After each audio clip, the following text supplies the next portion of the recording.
Abençoada Igreja de Cristo, graça e paz, Igreja santificada e justificada mediante a fé, e que está em paz, perfeita paz com Deus, por meio de nosso Senhor Jesus Cristo, como afirma Romanos capítulo 5, versículos 1, que diz: justificados, pois, mediante a fé, temos paz com Deus por meio de nosso Senhor Jesus Cristo. O Cristo da carne? Não. O Cristo crucificado, ressuscitado e glorificado. É este Cristo quem nos ama com amor eterno e com seu precioso sangue. Ele mesmo nos comprou, nos lavou e perdoou todos os nossos pecados passados, presentes e futuros, para que já agora nenhuma condenação haja sobre as nossas vidas, como afirma Romanos capítulo 8, versículos 1 e 2, que diz: já agora, pois, nenhuma condenação há para os que estão em Cristo Jesus, porque a lei do Espírito e de vida em Cristo nos livrou, não nos livrará, nos livrou da lei, do pecado e da morte para sempre. Porque também está escrito, Hebreus 10:14, que Cristo, por um único sacrifício, ele nos aperfeiçoou para sempre. Confira estas verdades e viva em Cristo, edificado e firmado na verdade do único, verdadeiro e poderoso Evangelho, que é o Evangelho da justiça, da fé, no qual nele nós os que cremos estamos firmados e edificados para a glória de Deus.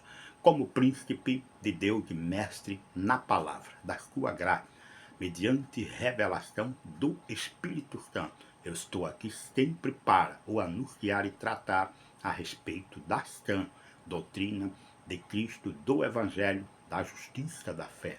O Evangelho pré-anunciado a Abraão, que é o Evangelho da justificação somente pela fé, independentemente de obras e sacrifício. Creia e receba e viva este maravilhoso e poderoso Evangelho, que é o Evangelho da graça de Deus. Vamos ainda falar a respeito da armadura de Deus.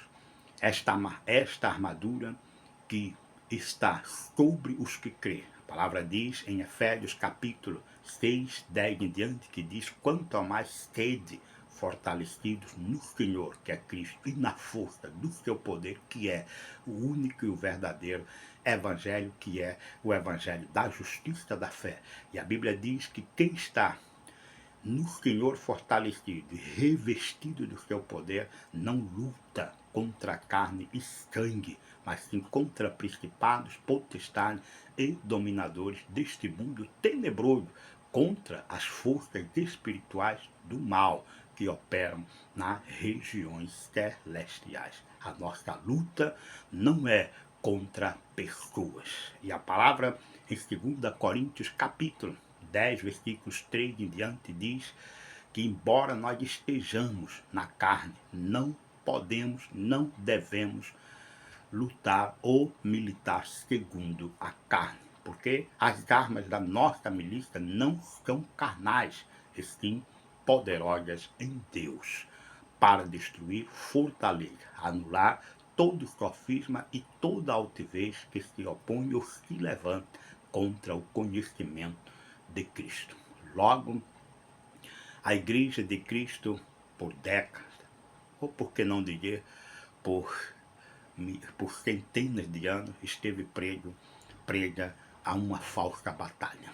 Uma batalha que não é com a armadura de Deus e nem tampouco é com as armas que em Deus é poderosa e é espirituais. Muitos têm buscado fortalecer-se nas obras, nos sacrifícios, nos jejuns, nas vigílias, até mesmo nos batismos, que não existe vários batismos. A palavra diz que há um só batismo, que é o batismo do Espírito Santo, quando nós cremos em Cristo por intermédio de ouvirmos o verdadeiro Evangelho da nossa salvação no dia que Deus predeterminou para ouvirmos e crermos e sermos salvos. Neste dia nós somos batizados, mas muitos nem ouvem o verdadeiro evangelho, estão presos aos evangelhos perversos aí, de homens perversos e maus, que têm pregado uma falsa reconciliação. Eles chamam as pessoas para a igreja através do seu evangelho, mas no fundo, ninguém que vem por intermédio de homem é salvo. Alguém que venha por intermédio de evangelho que não é o evangelho da justiça da fé, não pode ser salvo e nem recebe o Espírito Santo. E não é por águas, não, é pela fé, afirma Efésios capítulo 1, versículos 13. Confira esta verdade lá. Então, nós que temos da parte de Deus a armadura e as armas da nossa milícia, que não são carnais, não podemos e nem estaremos nem aqui nas redes sociais, nem aonde nos envia o Senhor, com uma pregação de condenação. O que significa isso, Gisele? São mensagens que denunciam, entre aspas, pecados na pessoa, ou no homem ou na mulher, que ainda não se manifestou neles a salvação. Logo, a sã doutrina, ela tem o conjunto de admoestações, de exortações da parte de Deus, mediante o seu Espírito, como se vive como um eleito, eleita de Deus, já agora salvo em Cristo. Pelo contrário, muitos estão em redes e mídias sociais acusando e condenando pessoas com falso evangelho. Ah, Gisele, é um falso evangelho aqueles que pregam acusação de condenação? Sim, porque a palavra deixa bem claro em 2 Coríntios capítulo 5, versículos 18 e diante, que nem Deus em Cristo imputa mais pecado aos homens. Pelo contrário, em Cristo, ele está reconciliando consigo mesmo os seus eleitos. A palavra diz que também, por intermédio de Cristo, ele nos confiou a palavra da reconciliação e não a palavra de condenação.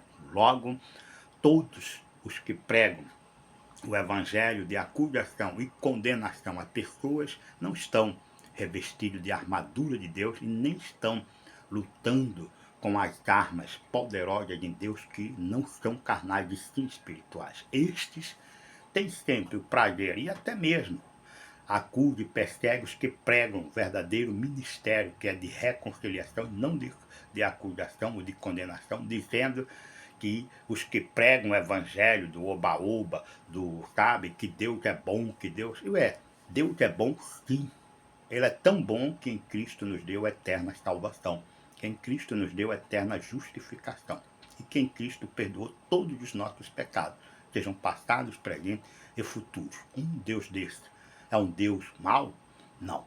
Ele é justo para com todos, dando a salvação àqueles que ele escolheu antes da fundação do mundo, trazendo, através do ministério da reconciliação, os que creem em Cristo. E o próprio mundo, como diz a palavra, em si e por si mesmo já está condenado, porque o juízo de Deus se manifestou na cruz do Calvário, quando ele ali pagou pelo preço dos seus, mas os não seus, por si só, desde o princípio, já estão condenados, diz a palavra de Deus. Por isso eu não tenho que pregar condenação, porque os que estão condenados já estão condenados.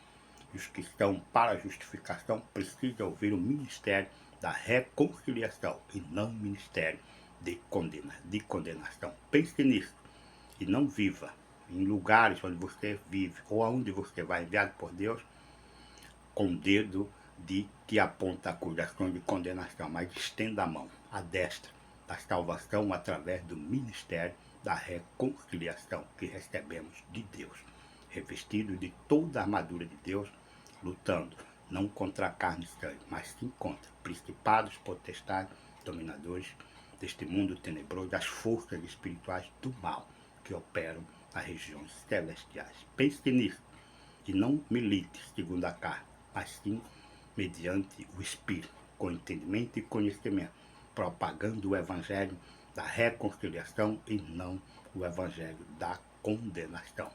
Creia, graça e paz.